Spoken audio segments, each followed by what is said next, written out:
Ayun na nga mga kabiyahe. Magandang gabi sa inyong lahat. Well, ginabi tayo. Obviously.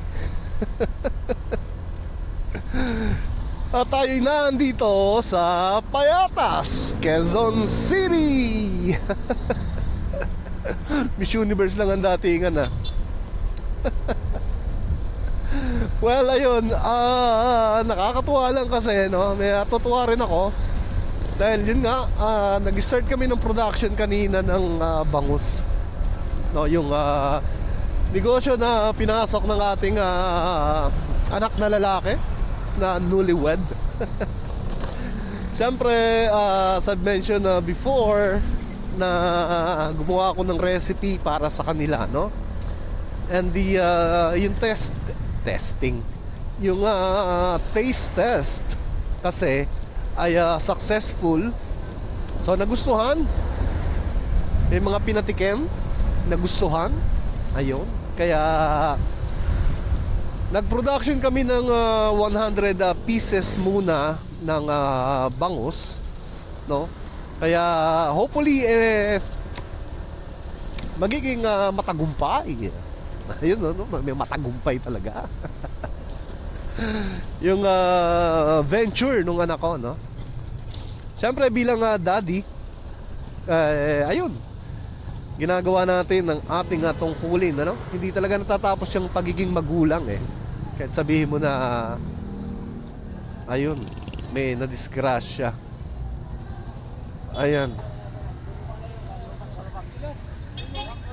karambola. Well, ayun, ingat-ingat lang talaga, no? Ingat-ingat lang. Hindi na tayo ano pa, kasi may mga tumutulong naman na, no? No? Saka mukhang hindi naman na saktan yung ating kaibigang rider, no? Kapwa natin rider. So, kaya ingat-ingat lang talaga, no? At bigayan sa daan, no? Ganun lang lagi. Yan ang sikreto. Of course, yung ating speed, no? Kailangan very conscious tayo dun sa ating bilis, no? Dahil hindi lang naman tayo ang gumagamit ng kalsada, lalo dito sa Maynila, no? Dito sa mga busy na area, like tong Payatas Road. Busy itong area na to talaga, normally, no? Dahil maraming negosyo rin dito. Maraming truck, maraming tricycle, mga e-trike, no? Marami dito na lahat nagmamadali kasi, di ba? Gayon. Kaya syempre, ingat-ingat lang talaga. Ingat-ingat lang. Mas mainam na yung magdagdag ka ng 30 minutes sa biyahe mo, no? Kaysa naman katulad nung ganon, no? Wala namang may gusto niyan, but it happens kasi, no? It happens. Kaya ingat lang talaga. Yan lang naman sikreto talaga dyan, no? Kalmado sa daan, magbigay, para lagi kang safety, no? Yan ang pinaka-foremost talaga, no? Yung safety, dahil dalawa lang ang gulong natin, no? Dalawa lang ang gulong natin. Tayo'y bumabalanse lang, no? Kaya pag nawala ang balanse dahil sa sitwasyon sa kalsada, ayun na, lalo na kung si preno ka agad ng sagad-sagad, yung walang continuity, lalo yan, no? Talagang out of balance ka dyan, mostly, no? Most of the time yun ang mo, out balance ka. Siyempre may momentum kasi ang motor eh, di ba? Ang pagtakbo, pag umaandar ka. Kaya sa kapwa natin na mga riders dyan na nagmumotor, ay ingat-ingat lang tayo mga kabiyahe. Okay? Ayun, medyo maambot. Hindi naman siya gasinong kalakasan o ano, pero may basa-basa, no? Ayan. Pero sa tingin ko ito na may hindi lalakas, hopefully, para hindi na tayo magkapote. At makapagtuloy-tuloy tayo ng ating recording. Ayun. So mabalik nga ako doon sa kinukwento ko kanina. Medyo napagod no, dahil it's been a while na gumawa tayo ng ganun, ano, na ano tayo ng production ng trabaho sa kusina. Matagal na, no? Matagal na tayong hindi nangungusina. Yun ang ibig ko sabihin. So ayun, natapos ko yung tapos yung dalawang flavor talaga. Tapos yung dalawang flavor kasi kailangan niyang i-marinate ng 2 hours, no? So na-provide ko naman na yung instruction dun sa anak ko. Dahil yung anak ko marunong din naman talagang mangusina yun, no? Marunong. Siyempre tatay niya kusinero eh, no? Kaya natuto rin naman yung anak ko. Saka ano yan eh, HRM, culinary art din yung course niya. Nga lang hindi na practice,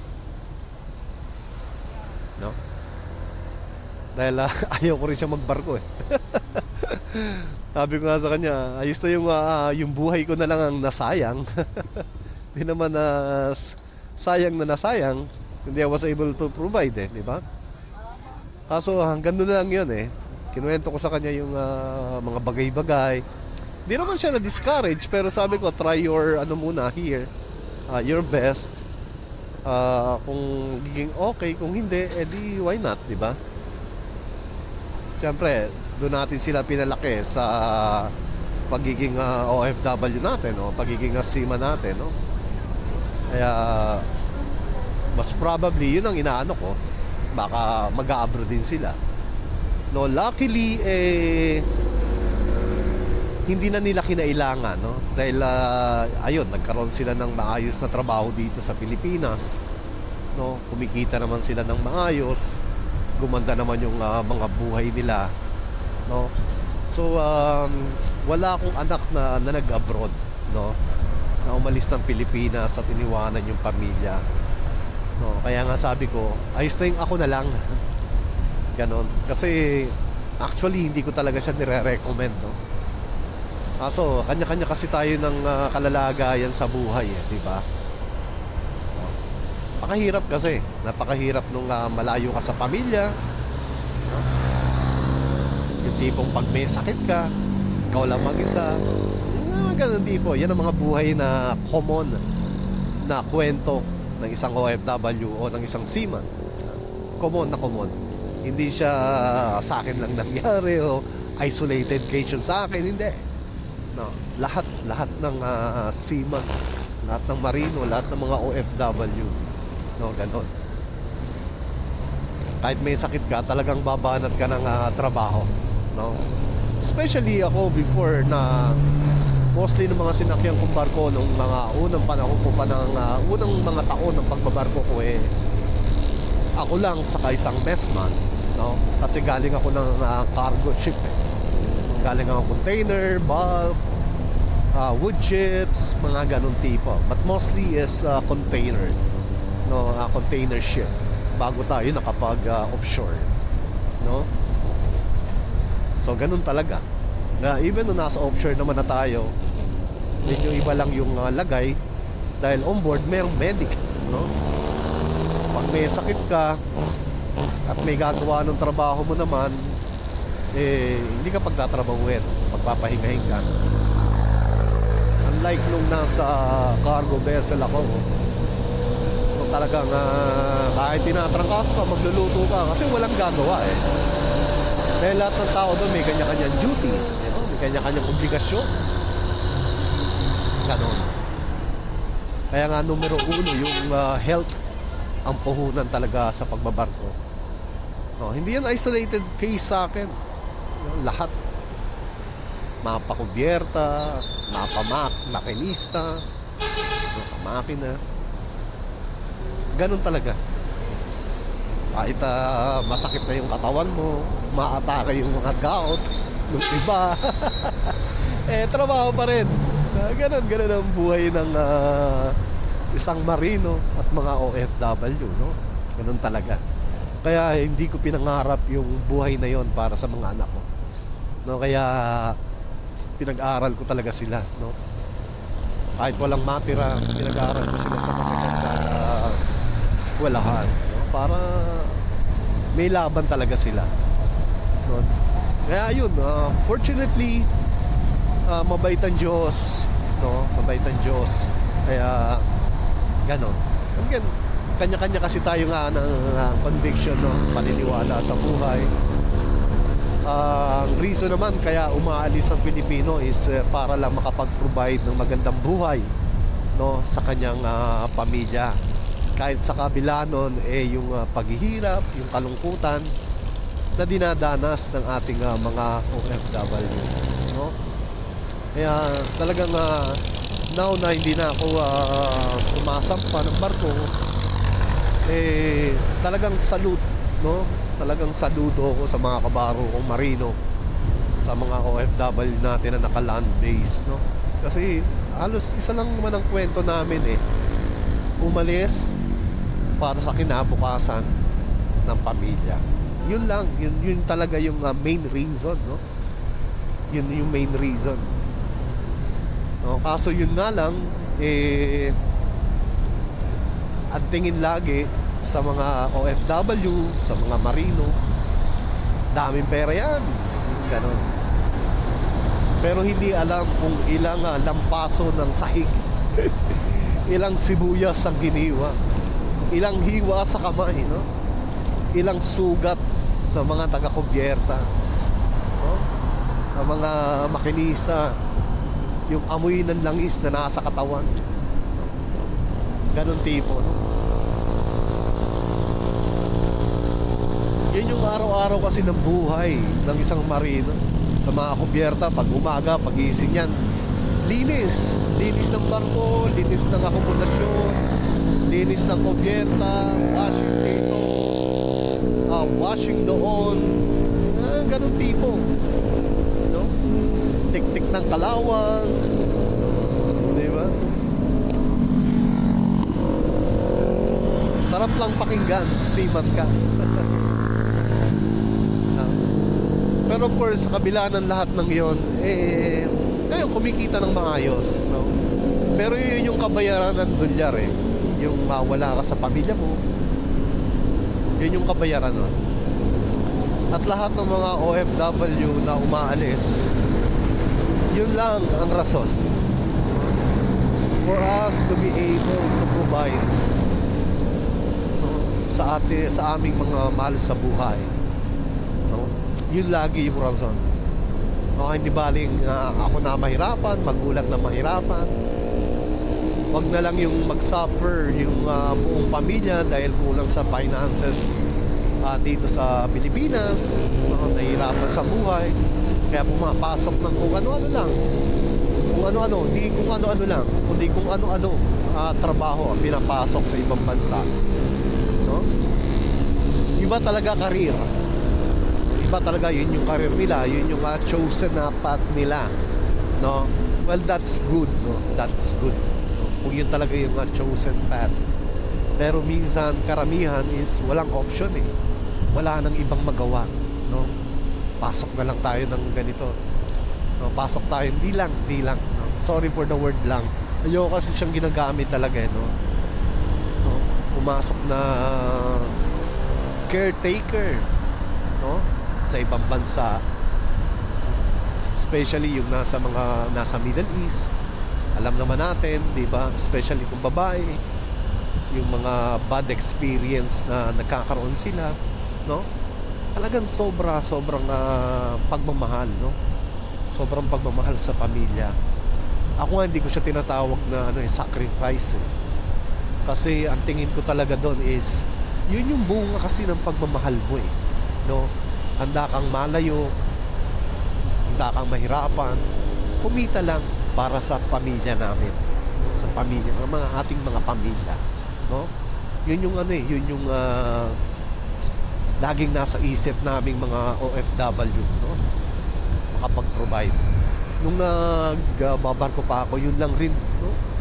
Ang laging nasa isipan ko, no? Alam mo yung tipo na pagpababa ka na ng barko o pauwi ka na uli ng Pilipinas, syempre wala ka naman trabaho, wala kang income, iniisip mo kaagad, enough ba yung naipon ko, or how many months ba, yung ganon tipo. no? Ako hindi naman magastos na tao eh. Kaso talagang nagpapalaki kasi ako ng anak nun eh. Nagpapaaral ako eh, no? Inihahanda ako yung kinabukasan nila. No, kaya yun agad ang nasa isip ko, kailan kaya uli ako masasampa, no? Kailan kaya uli ako may schedule na makabalik. Yun eh. Yun ang isip namin mga marino, mga OFW eh, no? Kahit mga land base ganun din eh. Kailan ko kaya ako yung magme-medical, okay pa kaya yung medical ko pag nag-medical uli ako. Yung mga ganun tipo, no? Yung takot, no? Lagi na andun. Baka mamaya hindi na pumasa sa medical, ganun tipo, o matagalan ng bakasyon, no? Eh ako that time talagang nagpapalaki ko ng anak, nagpapaaral, alam mo yun. Kaya hindi ako tumatanggi kahit may nangyari pa mga kabiyahe na kauwi ko lang halos almost 1 week pa lang ako. Tinawagan ako ng opisina na baka pwede kung sumampa na, yung ganon. Magdi-December din, no, mga ganitong panahon, November, mga late November, no? Sabi ko makakapagpasko ko sa Pilipinas eh. Kasi November na ako nakauwi, third week eh. So after a week, tinawagan ako ng opisina na ako pwedeng sumampa dahil nagkasakit yung kailangan umuwi nung chief cook na papalitan ko dahil namatayan ng magulang. Alam mo yung ganun tipo. Ngayon sabi ko, sir, ano ba yung option? Ayun, sabi niya, ang baka sampa January, ganyan. Eh syempre maraming pauwi, kaso marami ring naka-line up, gano'n. Eh dahil nga ayoko rin na mawalan ako ng trabaho ng ganong katagal, sabi ko sige, ngayon pirma agad ng kontrata, medical, araw din na yun. Pag uwi ko sa bahay na medical na ako, tipo. So yun yung yung time na alam mo yun yung time kasi na yun nga nagpapalaki ko ng anak, no, nagpapaaral. Kaya go lang ako ng go, no? Hindi namimili na sige po sir, hindi po captain, okay lang po, okay ka na ba? Isang linggo ka pa lang dito sa Pilipinas. Tapos sabi loob-loob ko nga, alam nyo naman pala isang linggo pa lang ako sa Pilipinas. Ba't ako tinawagan nyo? Ganun. Eh syempre, alam mo yun, minsan pag tumanggi ka, pag ikaw naman yung nangangailangan na ng sampa, yung ginawa mo yun eh. Well, nangyayari kasi yung ganung practice before. Sige na, go na, sampa, pang! So umabot naman ako total ng 10 days. Kaso yung 2 araw is sa medical. Yung 2 araw sa medical. Isang araw at kalahati eh. Let's say na gano'n.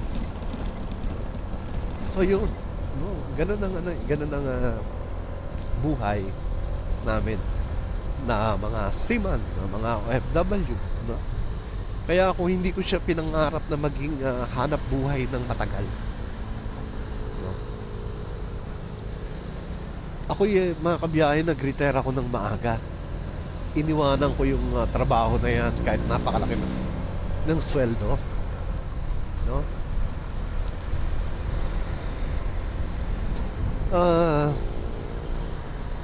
Kasi nga nakaset din naman yung goal ko na yun na kapag natapos na yung mga anak ko,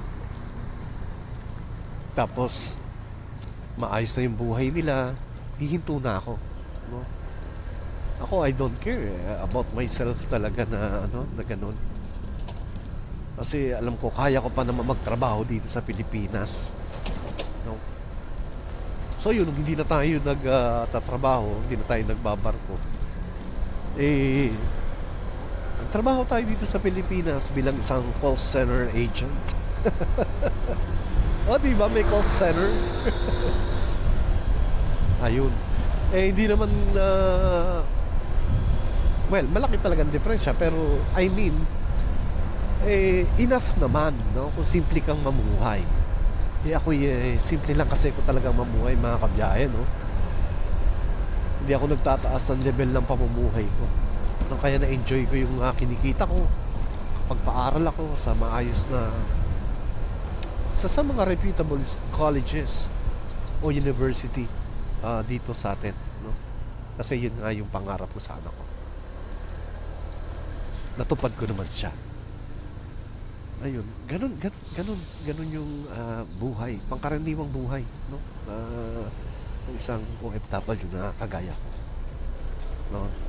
Yun nga lang, kaibahan lang natin ng konti is maaga tayong nakabitaw sa ganyan klaseng hanap buhay. Wala namang masama, no? Walang masama, especially yung mga tapos talaga ng yun yung career talaga nila, no? Tapos ng nautical, tapos ng marine engineering, no? Tayo kasi hindi naman. Pero good thing is narating naman natin yung pinakamataas na pwede nating marating, no? Naging camp boss tayo sa offshore, no?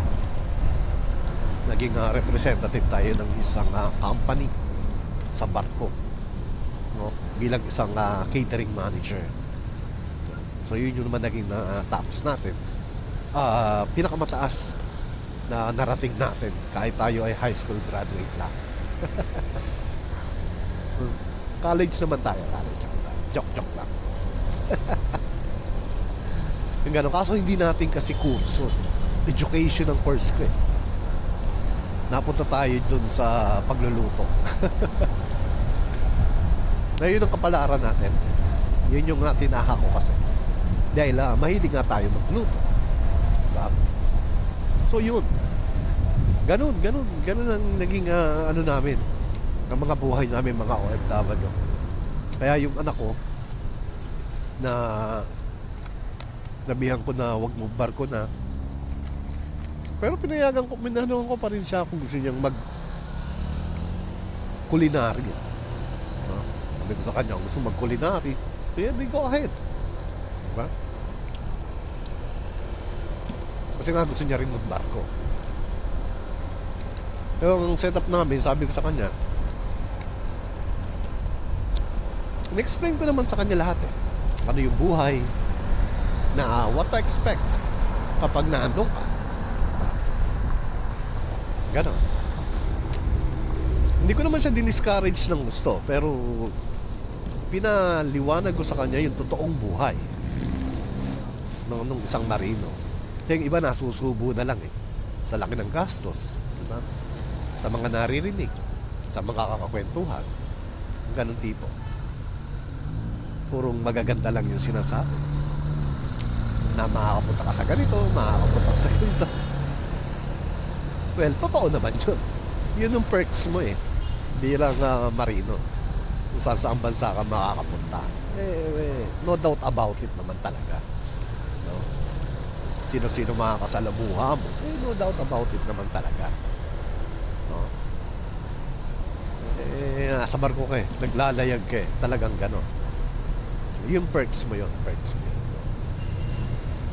Kaya nung na-explain ko sa anak ko, sabi ko sa kanya, but it's up to you.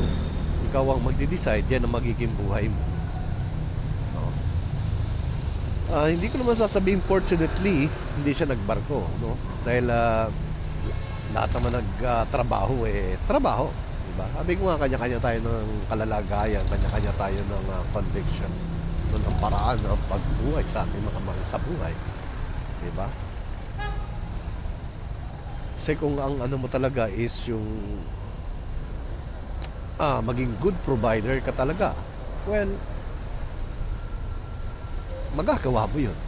Definitely magagawa mo yun. Pero malaki swelduhan eh, malaki kitaan, diba? Pero tatanungin mo ako, masaya ba? Siyempre hindi. Wala namang masayang OFW as far as I'm concerned, no? Wala akong naging masaya ako? Hindi. Sa trabaho, in a way masaya ka dahil maganda yung kitaan, No? Maluwag ang pera para sa mga mahal mo sa buhay. Yes. Kung yun ang sukatan mo ng happiness. Diba? Pero pag ako naririnig ako na masaya yung pag-abroad, parang hindi ako makapaniwala talaga kasi masaya ba yung malayo ka sa pamilya mo? Siyempre hindi. Masaya ka kasi nakakapag-provide ka, no? Pero personally, sasabihin mong masaya ka, in some level, pwede tayong mag-agree, no? Na makaka-provide ka, kaya ka lang masaya. Yung ganun tipo, no? Ayan. So yun, balikan ko kayo mga kabiyahe. At medyo nata-traffic na tayo rito. Let's concentrate muna sa ating pagmamaneho, ha? Balikan ko kayo. Tutuloy natin yung usapan natin. Ayun nga. So nakalampas na tayo dun sa traffico, mga kabiyahe. And syempre, of course, as a Lord Edsa, what to expect? Sunday ngayon? Walang pasok bukas. December 8, walang pasok, no? Kaya maraming namasyal. First, why not take the opportunity, right? Spend time with your family. So yun yung wala ako noon. Kwento ko lang naman to mga kabiyahe, no? Kwento ko lang naman, no? So yun ang isa sa mga wala ako, eh. Wala akong masyadong kwento tungkol sa pamilya. Paano mangyayari, di ba? Lagi akong wala, eh, no? Lagi akong wala. Lumaki yung mga anak ko na wala naman ako lagi sa piling nila. Most of the time, ayun, isang buwan, ganun. After that, alis na naman ang daddy. Yan tipo. Malungkot na pero just lang naman, no? Just sharing my experience. Some of my experience lang naman, no? Let's say na graduate ng grade 6 yung anak ko. Pag-usapan lang natin yung una kong anak, kasi yun naman yung panganay, siyempre. Graduate ng grade 6, wala ako. Diba? Wala ka sa family portrait o picture, graduation picture. Wala ka doon. Abroad ka, eh. Graduate ng high school, siyempre naman, wala pa rin tayo doon. Wala pa rin tayo sa graduation picture. Graduate ng college, same story lang yun, diba? Kaya nga lagi kong sinasabi, yun yung kabayaran ng dolyar, eh. Yun yung kabayaran ng dolyar, no? I don't want you to pity yung aming choices in life, no? Na umalis, ay pagsapalaran sa ibang bansa. Dahil ako, ginusto ko naman yun, no? Ginusto ko siya, eh. Dahil alam ko yun yung best way para sa akin na makapag-provide sa pamilya ko, o tupad ko yung pangarap ko para sa kanila. Yun yung alam kong best move that time para sa akin, no? Ayun. So ginawa ko siya. I'm not saying na wala akong option kasi, no? Pero yun yung pinili kong landas, eh. Yun yung pinili ko, eh, para makapag-provide ako na sa pamilya ko. Sabi ko nga, hindi baling kami na lang mahirapan, no? Wag na yung buong pamilya, no? Again, that is out of love, no? Out of love sa pamilya. Yun naman lagi yung rason. Kaya ayun, hanggang sa ilang beses kasi tayo na disgrasya sa barko, eh. Ilang beses tayo nagkasakit. Meron pa akong life-threatening experience. 3 beses na muntik na lumubog yung barko. Mga ganun tipo. Ha? Sabugan ng makina. Alam mo yun, inabutan ng civil war. Mga ganun tipo sa ibang bansa, no? Daming experience. Maganda, pangit, no? Nasa buhay ng isang marino, no? Sabi ko nga, iisa lang naman ang kwento namin ng mga OFW. Mapa land base, mapa sea base, no? Isa lang yung uri ng pagmamahal, ang conditional love, no? Para sa ating mga loved ones. Kaya minsan nalulungkot ako yung sa mga tao na ang tingin sa mga OFW so and so lang. Alam mo yon, na sabihin kasambahay lang naman yan doon. Teacher ka rito, papasok ka dyan, kasambahay. Professional ka rito, pagdating mo sa ibang bansa, di ba, utusan ka lang. Yung ganun tipo, no? Nakakalungkot na marinig, no, sa kapwa Pilipino yung gano'n, no? Without them knowing what kind of situation that you actually have, no? Sige, teacher ka nga, professional ka nga rito. Is that enough ba talaga para buhayin yung pamilya at mabigyan ng magandang kinabukasan? Sino naman ang nasa matinong kaisipan ang gagawa nun kung enough na? Di ba? Wala naman sigurong matinong tao na aalis ng Pilipinas na kumikita na siya rito ng sapat, no? At magpapakahirap pa sa ibang bansa, no? In a foreign land, no? Foreign culture. Wala naman siguro. But those are the choices na pinipili namin mga OFW, no? And we have to live with that, no?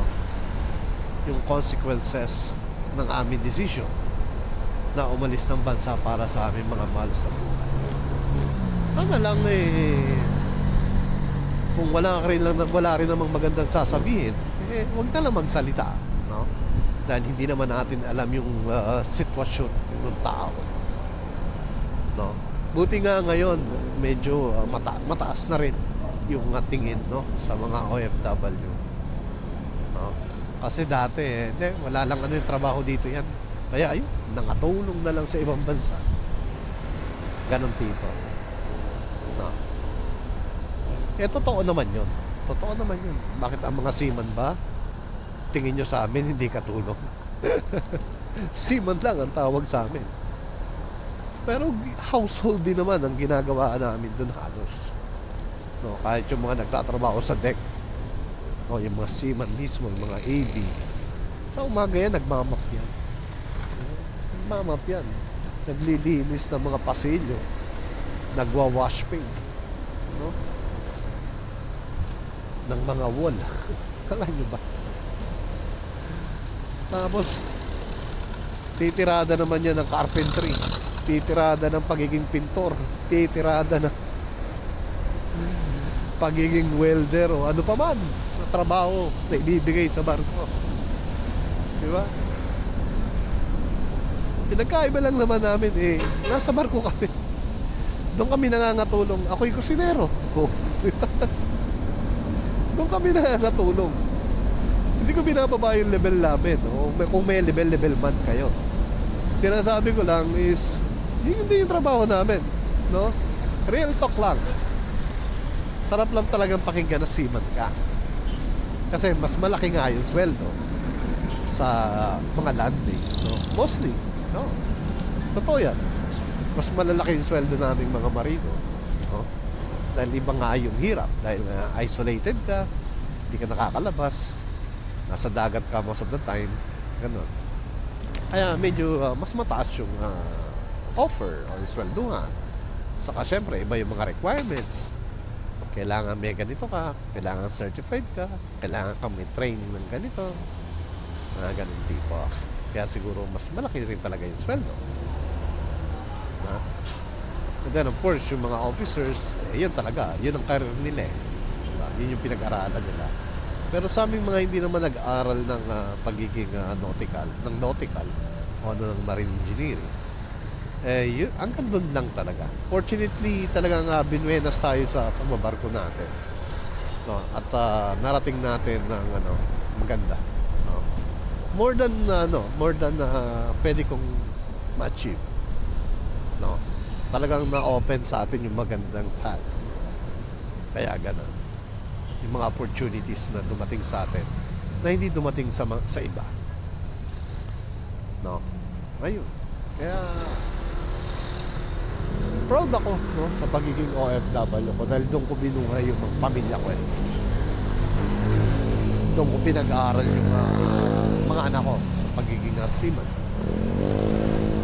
sa pagiging kusinero. Well, yun lang naman yung sa akin. Na-share ko lang naman sa inyo mga kabiyahe kasi ito namang biyahe natin dito sa Maynila from Quezon City to Malabon. Ano ba naman ang makikita natin dito? Wala namang gasino, kundi yan, sasakyan. So I take the opportunity para makapagkwentuhan, maibahagi naman yung mga ibang karanasan ko sa buhay, no? Sa pagiging isang marino o pagiging isang OFW, no? Ganun dito. And I hope sana kahit paano yung ibang nakaka-relate. For sure naman na makaka-relate dyan is yung mga may pamilyang seaman, may pamilyang OFW na tatrabaho sa ibang bansa, no? Kasi hindi yan na kinukwento mostly, no, ng mga kabaro marino, yung mga OFW land-based, no? Ayaw na nilang pinag-uusapan, no? Let me be spokespersons, ganon. Hindi naman din siya secret, no? Pero most of the time hindi na namin talaga kinukwento. Kahit naman ako sa pamilya ko, yung mga hirap ko sa barko, pag tinatanong nila ako, okay naman. Lalo ako pag umuwi ako, nanay ko, ano anak, nagkasakit ka ba? Kamusta ba yung naging lagay mo doon? Maayos ka ba doon? Nahirapan ka ba? Siyempre magulang, di ba? Ako lagi kong sagot, okay lang, ay. Ayos naman ako dun. Mga ganun tipo. Walang umaamin na nahirapan, na nagkasakit. Kasi nga, iintindihin ka pa eh.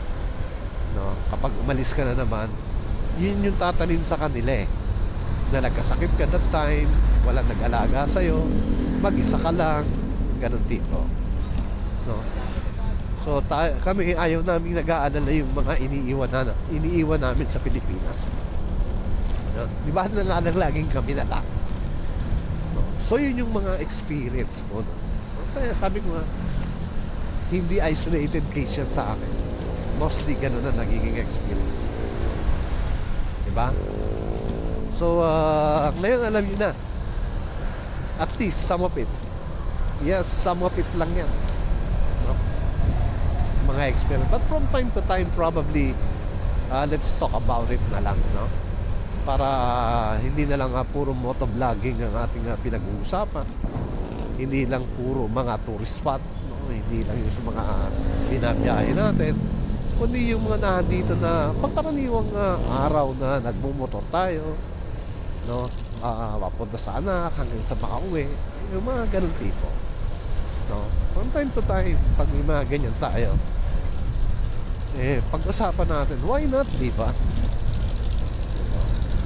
Again, sabi ko nga, most of na makaka-relate dito sa kwento ko is yung mga pamilya na mayroong miyembro ng pamilya nila na OFW o seaman, ganon, no? Someone who is working abroad, sa pamilya. Kaya siguro that this time mas mapapahalagahan, no? mas ma-appreciate.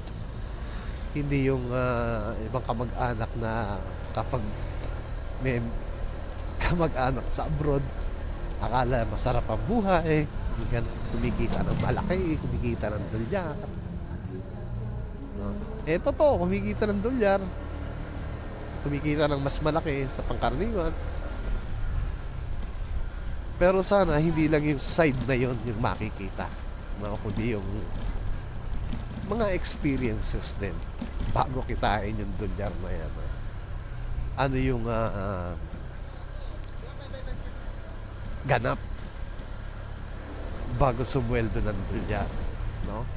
Isang buwang paghihirap muna yan, no? Isang buwang pagtitiis.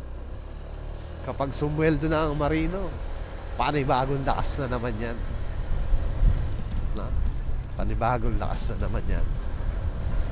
Trabaho uli next month, sweldo na naman.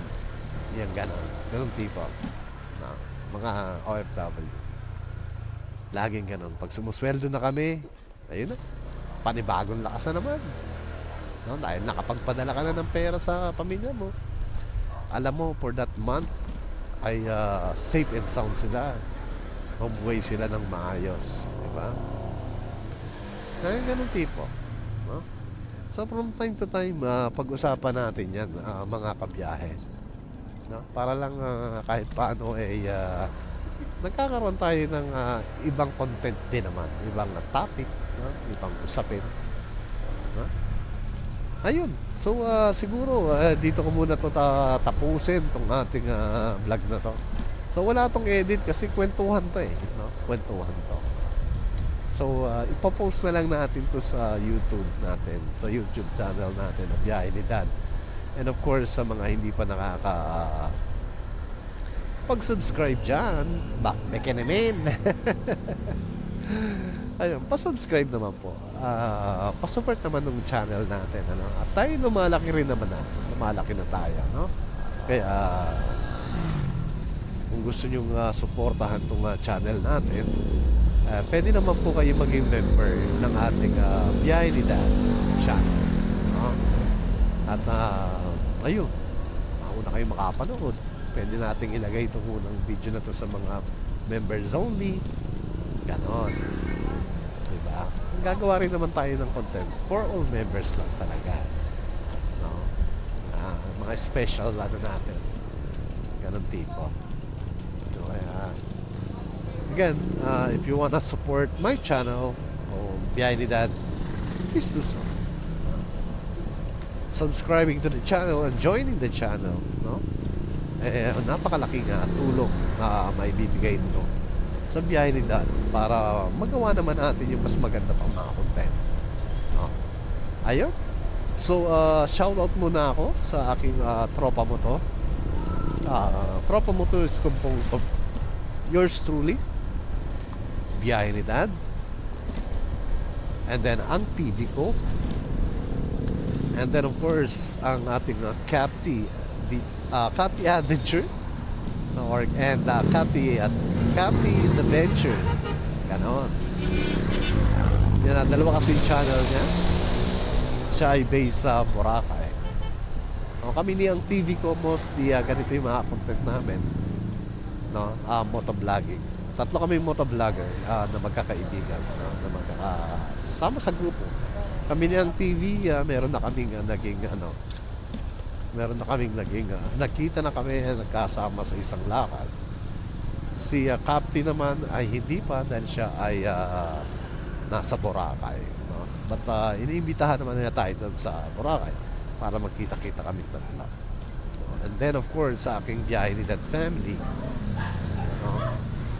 At sa aking Biyahe ni Dad star members, no? Kanina ay may nadagdag na dalawa, no? Sa ating Biyahe ni Dad channel, and they are supporting the channel, no?